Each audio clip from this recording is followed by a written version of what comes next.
Alright, we're looking at derivative of logarithmic functions.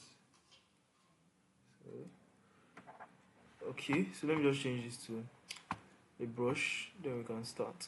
So now for logarithm functions, for a question such as question 1 now, where we have y equal to log x to the base of e, this is what we have. Remember that in the video where we did derivative of exponential functions, we said that log to the base of EA is equal to the natural log of A, right? So this is equal to this. If you have not watched the video on exponential functions, please go and watch them before you come and watch this one, so you understand where we are coming from. So this basically is equal to this. This means natural log. So the natural log of any number is the logarithm of that number to the base of E, where E is Euler's number. So now that means we can change this one to a form that has natural log, right? So that means y is equal to the natural log of x, just like the way this one is now. The x here became, like the a here became, for the natural log became just a, right? The e was eliminated. So the same way we can eliminate e here, the log of e, and just change this expression to natural log of x. And when you find the derivative of natural log of x, it is equal to 1 over x. So this is your answer, right? So the derivative of log x to the base of e is just 1 over x, right? So just be able to convert it. This conversion is very important. Once you convert it, then you're good to go. So let's go for question 2 now.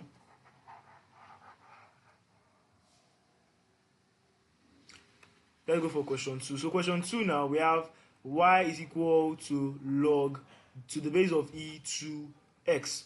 To the base of e to x. So now very quickly, the same conversion, we have log to the base of ea is equal to the natural log of a. So we're going to change this. So this is going to be equal to the natural log of 2x. The natural log of 2x. So now we're going to solve this one. But now, this one now, we cannot just say that the answer is just going to be 1 over 2x.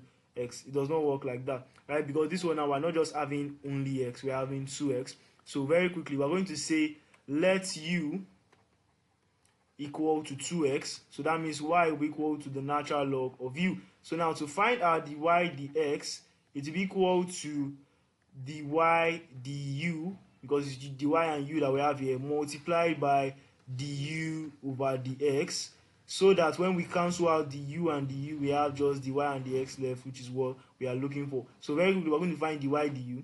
So the y du now, because it is just u that we have here, we're going to have 1 over u. And then when we have the u over the x, is going to just be 2, because we find the derivative of 2x is just going to give us 2. So now to solve this, the y du is going to be 1 over u multiplied by du dx, which is 2. So this will be 2 over u. And remember, our u is what? Our u is 2x. So we're going to say 2 over 2x. So this will cancel out. So we have 1 over x left. 1 over x left. Now don't think that because it is 2x, or when you see 4x, you always get 1 over x. That is not the case. Always make sure that you solve to be sure of what you're going to get. So let's go to question 3 now. Question 3. So for question 3, we have y is equal to log to the base of e 10x squared. So we are going to change this. So this is going to be y to be equal to the natural log of 10x squared. So we're going to say let u equal to 10x squared. Then y will equal to the natural log of u. So we're going to say the y over the x is equal to the the y over du multiplied by du over the x. You can pause the video to finish solving.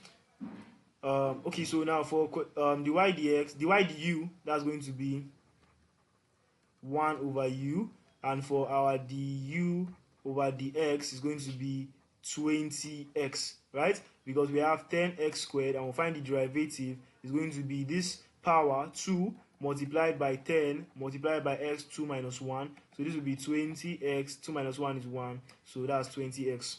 Right? And then we'll just combine it. So dy du will be 1 over u multiplied by du dx, which is 20x. So we'll be having 20x over u. And don't forget, our u is 10x squared. So 20x over 10x squared. And this is going to be 2x over x squared. X will cancel x here, we have x here, so we have 2 over x, and this is our final answer for question 3. So now let's look at our last question. Now our last question is looking to be somewhat tricky. There's a very simple formula for it, but let's also understand where that formula is coming from, right? Let's understand where the formula is coming from. So if eventually you forget the formula, you can always get it just by knowing where the formula came from. So now for question 4, now all the questions we have been doing before, we have our base to be base e, but this time around our base is not e, it's another number. It is 4. So can we say that y is equal to natural log of x? No. If we do this, then we would just be wrong.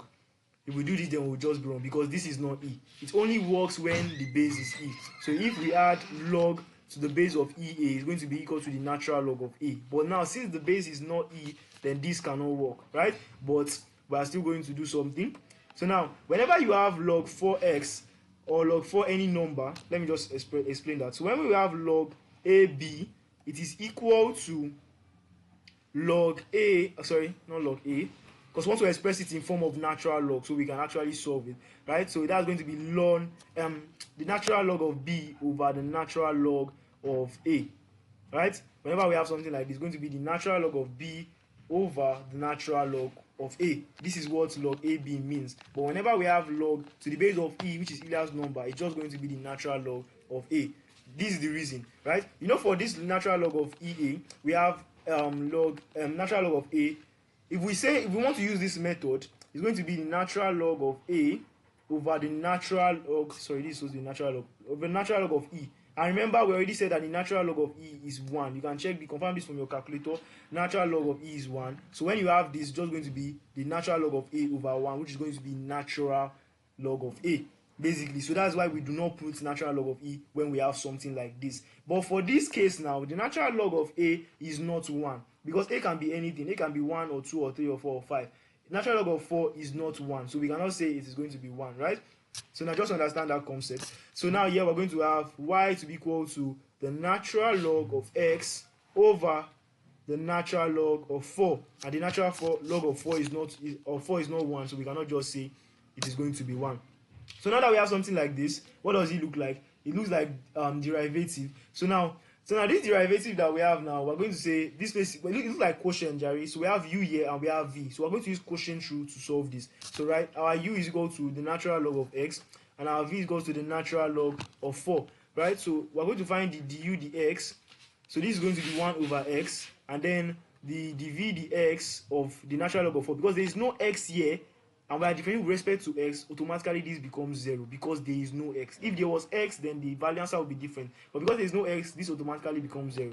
By using quotient rule, you can watch the video on quotient rule. The formula is v du dx minus u dv dx over v squared. Everything squared. So I'm just going to clean this. And then we can apply our formula. So we're going to say now our v, which is natural log of 4, multiplied by du dx, which is 1 over x, minus our u, which is natural log of x, multiplied by dv dx, which is 0.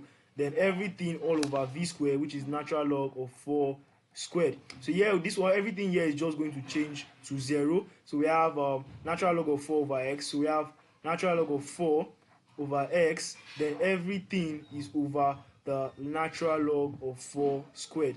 So this is going to be equal to natural log of 4 over x. Then it's going to be multiplied by 1 over the natural log of 4 squared. This one will cancel out. We have natural log of 4 left.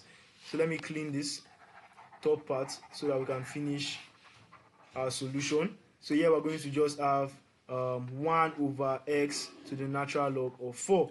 So now we have this, and this is going to be our final answer, although the answer might not be in this form. So we can change it back to the initial form. Remember, we have ln a is equal to log b to the base e of a. So now we have ln 4, so it's going to be 1 over x log to the base e of 4. So it's either you see this in the options or you see this in the option. Either way, you get your answer correctly. And that's how you derive logarithm functions. So very quickly, let me just go over what I said. Let me just go over the basics so that you understand. These are the main things that you should just look out for. Once you have gotten these things, then you have no issues. The first one is that the natural log of a is equal to the log of a to the base of e, right?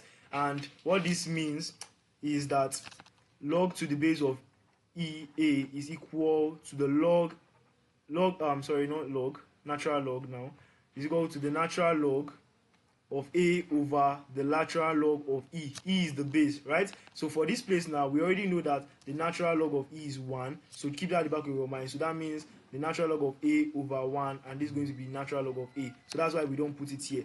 But peradventure, the base is not e, it is 4 or 3 or is another number. So let's represent that with a, and this place will be, it is going to be equal to the natural log of b over the natural log of a. And once you have this, you can use your quotient rule and solve. So these are just the basic things that you need to look out for. Watch the video on exponential functions to get the full gist of where we came from all this, and then you'll be able to solve any question under logarithm functions and exponential functions.